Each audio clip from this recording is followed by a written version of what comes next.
बिस्मिल्लाहिर्रहमानिर्रहीम जी अस्सलाम वालेकुम जी की हाल चाल ने तुहाडे उम्मीद करने हैं तुसीं सारे खैरियत नाल होवोगे जी। अल्लाह पाक तुहानूं अपने फरमान च रखे।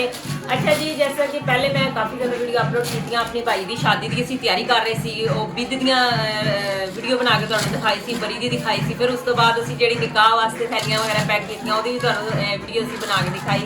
ਤੇ ਅੱਜ ਜਿਹੜਾ ਹੈ ਨਾ ਮਾਸ਼ਾਅੱਲਾ ਉਹ ਦਿਨ ਆਇਆ ਹੈ ਕਿ ਮੇਰੇ ਭਾਈ ਦੀ ਅੱਜ ਉਪਟਣ ਦੀ ਰਸਮ ਹੈ ਤੇ ਉਹਦੇ ਵਾਸਤੇ ਸਾਡੇ ਕਾਫੀ ਰਿਸ਼ਤੇਦਾਰ ਘਰ ਦੇ ਵਿੱਚ ਜਮ੍ਹਾਂ ਹੋਏ ਹੋਏ ਨੇ। ਮੁਹੱਲੇ ਦੀਆਂ ਵੀ ਕਾਫੀ ਔਰਤਾਂ ਜਮ੍ਹਾਂ ਹੋਈਆਂ ਨੇ ਢੋਲਕੀ ਵਾਸਤੇ, ਕਿਉਂਕਿ ਇਹ ਸਾਡੇ 'ਚ ਰਸਮ ਹੁੰਦੀ ਹੈ। ਅਸੀਂ ਇੱਕ ਦੋ ਦਿਨ ਜਿਹੜੀ ਹੈ ਨਾ ਭਾਈ ਦੀ ਸ਼ਾਦੀ ਹੋਵੇ ਤਾਂ ਖੁਸ਼ੀ ਵਾਸਤੇ ਅਸੀਂ ਇਹ ਰਸਮ ਕਰਨੇ ਆ ਤੇ ਉਹਨਾਂ ਦੀ ਖਾਤਰ ਤੁਹਾਡੇ ਵਾਸਤੇ ਆ ਦੇਖੋ ਅਸੀਂ ਇਹ ਚੀਜ਼ਾਂ ਜਿਹੜੀਆਂ ਨਾ ਪੈਕ ਕਰ ਰਹੇ ਆ। ਬਦਾਨਾ ਹੈ ਤੇ ਨਮਕ ਪਾ ਰਹੇ ਨੇ ਤੇ ਨਾਲ ਮੈਂ ਤੁਹਾਨੂੰ ਅੱਜ ਮਿਲਾ ਰਹੇ ਜਿਹੜੇ ਮੇਰੇ ਭਾਈ ਦੀ ਸ਼ਾਦੀ ਸੀ ਉਦੋਂ ਦੀ ਤੁਹਾਨੂੰ ਨਹੀਂ ਮੈਂ ਮਿਲਾ ਸਕੀ ਕਿਉਂਕਿ ਕਾਫੀ ਜ਼ਿਆਦਾ ਬਿਜ਼ੀ ਸੀ। ਤੇ ਉਹ ਮੇਰੇ ਭਾਈ ਮਾਸ਼ਾਅੱਲਾ ਆਏ ਬੈਠੇ ਹੋਏ ਨੇ ਸ਼ਹਜ਼ਾਦੇ ਵੀਰ ਮੁਹੰਮਦ ਆਸਫ ਇਹਨਾਂ ਦਾ ਜੀ ਨਾਮ ਹੈ, ਤੁਹਾਨੂੰ ਦੱਸਦੇ ਚਲੀਏ। ਤੇ ਤੁਸੀਂ ਮੇਰੇ ਵੀਰ ਵਾਸਤੇ ਚੋਖੀਆਂ ਸਾਰੀਆਂ ਦੁਆਵਾਂ ਕਰਨੀਆਂ ਨੇ ਕਿ ਅੱਲਾਹ ਪਾਕ ਇੱਕ ਨਵੀਂ ਜ਼ਿੰਦਗੀ ਸ਼ੁਰੂ ਕਰਨ ਜਾਂਦੇ ਪਏ ਨੇ ਤੇ ਅੱਲਾਹ ਜੀ ਇਹਨਾਂ ਨੂੰ ਸਦਾ ਢੇਰ ਸਾਰੀਆਂ ਖੁਸ਼ੀਆਂ ਨਾਲ ਨਵਾਜ਼ੇ ਜੀ। ਤੇ ਇਹ ਅਸੀਂ ਨਾਸਤੇ ਤਿਆਰ ਕਰਨੇ ਪਏ ਆ ਹੀਰਾ ਭਾਈ ਜੀ। चलो तुम पैक करो तो असी ना बाकी भी सारा जो ना अपना घर का दिखा लीए किस तरह माशाल्लाह असी बत्तियां दे नाल सजाया है सारा। अपनी शादियां कुछ कितनी चीज़ां तैयारियां कीतियां ने घर दियां वो भी तुहानूं नाल नाल दिखाने। चलो आओ आसफ भाई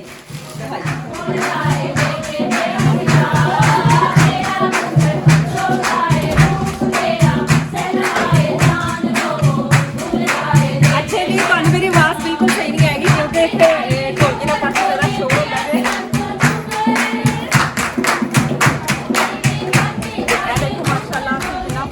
ਜਿਹੜਾ ਹੈ ਨਾ ਤਿਆਰ ਕੀਤਾ ਹੈ ਆਪਣੇ ਘਰ ਨੂੰ। ਦੇਖੋ ਲਾਈਟਿੰਗ ਵਗੈਰਾ ਕੀਤੀ ਹੋਈ ਇੱਧਰ।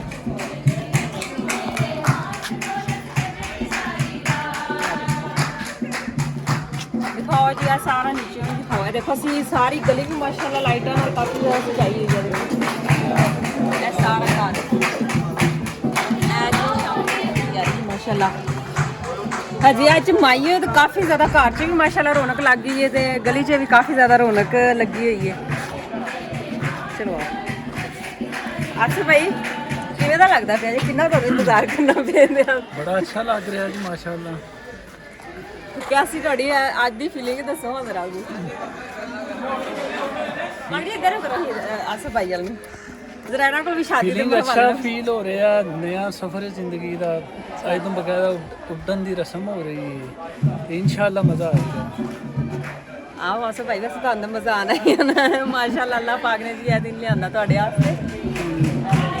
चांद भी नज़र आ रहा है जी छत ते असीं खड़े हैं। छत साडी जी ओपन है इस वजह तो अस भाई खौफ नहीं आता। लोग बड़ा जी कहते हैं ब्याह तो बड़ा कई लोग डरते बुढ़ियां इस तरह करदियां इंज करदियां ये वो करदियां इंदा नहीं खौफ आंदा पिया?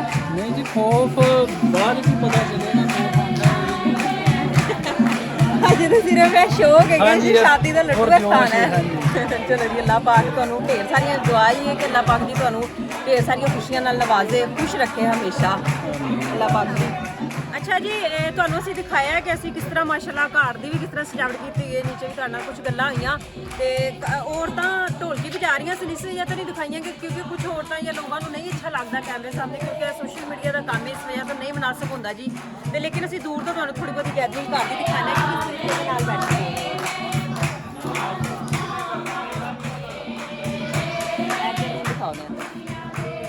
माशाल्लाह इस तरीके नाल बैठ के जोड़ा ना रौनक लगाई हुई है माशाल्लाह। काफ़ी घर के रौनक लगी हुई है। अच्छा जी ऐसी साड़ी अज की वीडियो तो तुहानूं कैसी लगी साड़ी वीडियो तुसीं लाजमी कमेंट करके दसना है। फिर कोई अच्छी जी वीडियो लैके तुहाडे सामने हाज़र होवांगे। सानूं इजाज़त रब।